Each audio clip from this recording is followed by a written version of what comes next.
Red green online present. এখন পর্যন্ত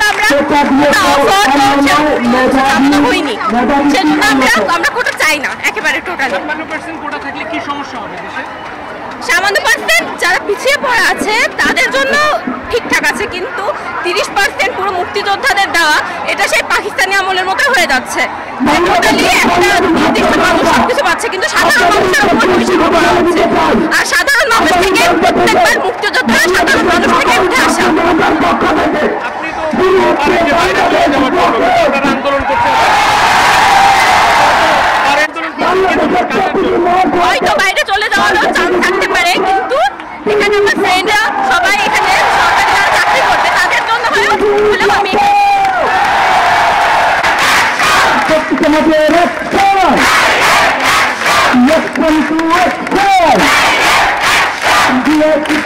যারা পলিসি মেকিং করতেছে তারা যদি মেধাহীন থাকে তাহলে দেশ কোন দিকে যাবে আপনারা তো বুঝতেই পারতেছেন। আর কোটা জিনিসটা খারাপ না যদি সেটা অতিরিক্ত না হয়। অবশ্যই উপজাতিদের কোটা লাগবে, অবশ্যই প্রতিবন্ধীদের কোটা লাগবে, কিন্তু অ্যাজ লং অ্যাজ মেধা কম আর মানুষ কোটা পাচ্ছে এটা আমাদের সমস্যা।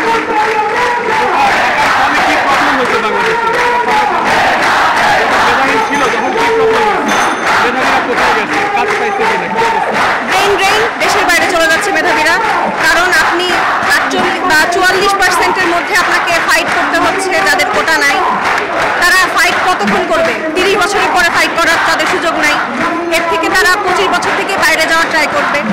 এটাই দেশের মেধাবীরা দেশে থাকতেছে না, আপনি মেধা কমওয়ালা মানুষ দিয়ে দেশ চালাচ্ছেন।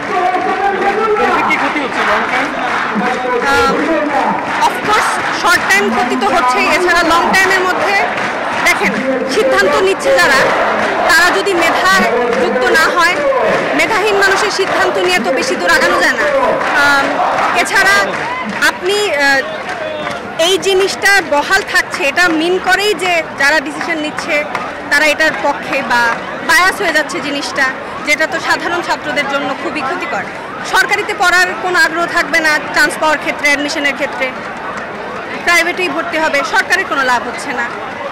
সেম ক্ষেত্রে সরকারি চাকরির প্রতি আগ্রহ হারিয়ে ফেলতেছে, সরকারের তো কোনো মানুষ পাচ্ছে না যারা দেশটাকে আগায় নিয়ে যাবে। এই আর আসুক ছাত্র সমাজের এই ন্যায্য আদায়ের পক্ষে ছাত্র সমাজ কোনো বাধাই মানবে না। এখনো পর্যন্ত কোনো বাধা আসেনি, আর যখন কোনো না কোনো বাধা আসবে ছাত্র সমাজ সেই বাধা উপেক্ষা করে তাদের ন্যায্য আদায় দাবি করে রাখবে।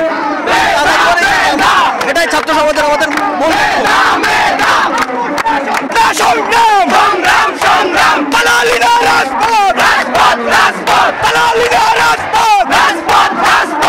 এই বিশেষ প্রতিবেদনটি যদি আপনাদের ভালো লেগে থাকে অথবা উপকৃত হন তাহলে অবশ্যই এই চ্যানেলটি সাবস্ক্রাইব করুন এবং লাইক, কমেন্ট ও শেয়ার করে রেড গ্রিন অনলাইনের সাথেই থাকুন। Thanks to everyone. Red green online.